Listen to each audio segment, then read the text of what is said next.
Can you answer 50 verbal, numerical and abstract reasoning questions in 12 minutes? Hi, I'm Tal from JobTestPrep, and in this video we're going to talk about the PI cognitive assessment.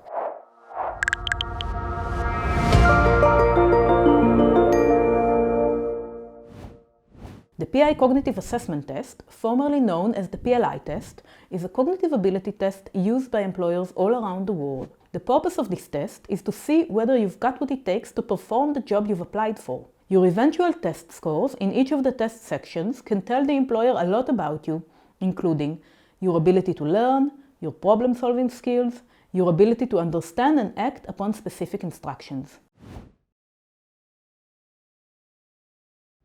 The test consists of 50 questions to answer in just 12 minutes. The main question types appearing on the PLI test are numerical reasoning, verbal reasoning, and non-verbal reasoning.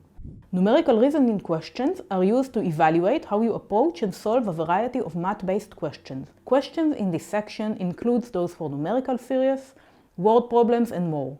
Calculators are not permitted, so before the test, make sure that you brush up on your addition, subtraction, multiplication, division, fraction, and decimals. Make sure you can make simple calculations in your mind or with scrap paper. Verbal reasoning questions are concerning analogies, antonym, and verbal logic. In these questions, if you do not know the meaning of the word, you can use the elimination method and try and see which answers are definitely not correct.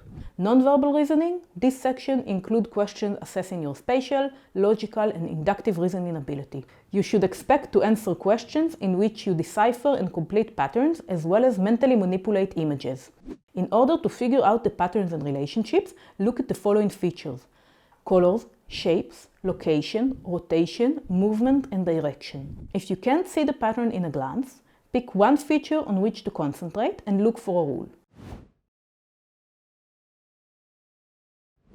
Most people do not complete the PI cognitive assessment, as answering 50 questions in 12 minutes is not an easy feat. Aspire to answer as many questions as you can. Incorrect answers do not lose you points, therefore it is recommended to not leave blank questions. If you feel like you might be stuck, take your best guess and move on to the next question. You can move back and forth between questions.